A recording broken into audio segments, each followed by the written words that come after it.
லைஃப்பில் இந்த மாதிரி ஒரு பெயின்ஃபுல்லான ஒரு சுச்சுவேஷனை நான் ஃபேஸ் பண்ணதே கிடையாது. மனசு முழுக்க வலி வலி மட்டும்தான். இந்த சுற்றுப்பயணத்தில் என்னென்ன மக்கள் பார்க்க வராங்க, அதுக்கு ஒரே ஒரு காரணம் தான், அவங்க என் மேலே வச்சிருக்கிற அன்பும் பாசம். அந்த அன்புக்கும் பாசத்துக்கும் நான் எப்பவும் கடமைப்பட்டிருக்கிறேன்.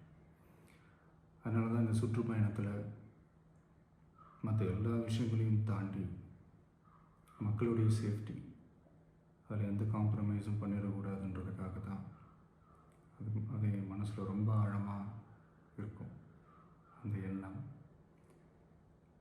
அதனால தான் இந்த அரசியல் காரணங்கள் எல்லாத்தையும் தவிர்த்துட்டு ஒதுக்கி வச்சுட்டு மக்களுடைய சேஃப்டி மட்டும் மைண்டில் வச்சுக்கிட்டு அதுக்கான இடங்களை சூஸ் பண்ணுறது, அதுக்கான இடங்களை பார்த்து பெர்மிஷன் கேட்குறது, போலீஸ் டிபார்ட்மெண்ட்டில் அதை ரிக்வெஸ்ட் பண்ணி கேட்போம். ஆனால் நடக்கக்கூடாதது நடந்துருச்சு. ஆனால் மனுஷன் தானே, அந்த நேரத்தில் அத்தனை பேர் பாதிக்கப்பட்டு இருக்கும்போது எப்படி அந்த ஊரை விட்டுட்டு என்னால் கிளம்பி வர முடியும்?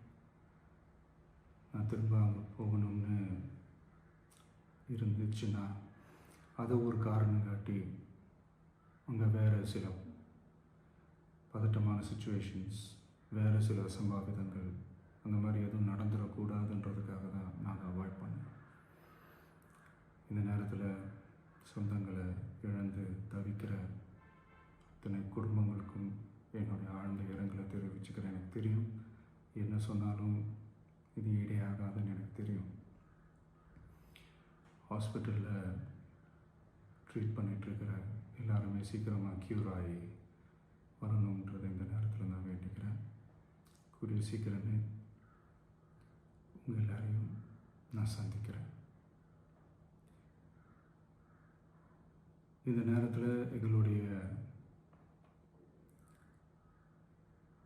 வலிகளை, எங்களுடைய நிலைமையை புரிஞ்சுக்கிட்டு எங்களுக்காக பேசின அரசியல் கட்சிகளை சார்ந்த நண்பர்கள், தலைவர்கள் அனைவருக்கும் என்னுடைய நன்றியை தெரிவிச்சுக்கிறேன். கிட்டத்தட்ட ஒரு 5 மாவட்டத்துக்கு பிரச்சாரத்துக்கு போனோம். இந்த மாதிரி எதுவுமே நடக்கல. ஆனால் கரூரில் மட்டும் ஏன் எப்படி நடக்குது, எப்படி நடக்குது? மக்களுக்கு எல்லா உண்மையும் தெரியும். மக்கள் எல்லாத்தையும் பார்த்துக்கிட்டு இருக்கிறாங்க. கரூரை சேர்ந்த அந்த மக்கள் அந்த உண்மையெல்லாம் வெளியில் சொல்லும்போது எனக்கு கடவுளே நேரில் வந்து இறங்கி அந்த உண்மைகள்லாம் சொல்கிற மாதிரி எனக்கு தோணுச்சு. சீக்கிரமே எல்லா உண்மைகளும் வெளியில் வரும்.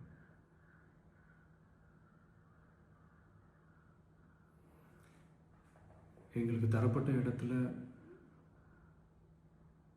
நாங்கள் போய் அந்த அந்த ஸ்பாட்டில் நின்று நாங்கள் பேசிட்டு வந்தோம். அதை தாண்டி எந்த தவறும் எங்கள் சைடில் நாங்கள் எதுவுமே செய்யலை. பட் இருந்தாலும் எங்கள் கட்சியை சேர்ந்த நிர்வாகிகள், தோழர்கள் மேலே எஃப்ஐஆர், அது மட்டும் இல்லை சோஷியல் மீடியாவை சேர்ந்த நண்பர்கள், தோழர்கள் அவங்க மேலே எஃப்ஐஆர்லாம் போட்டு இப்போ பிடிச்சிக்கிட்டு இருக்கிறாங்க.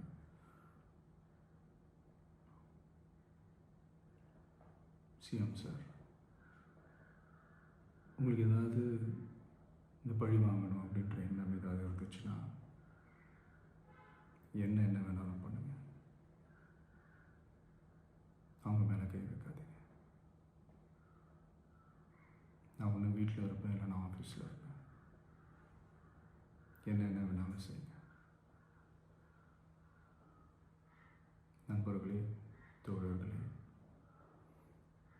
நம்மளோட அரசியல் பயணம் இன்னும் ஸ்ட்ராங்காக, இன்னும் தைரியத்தோட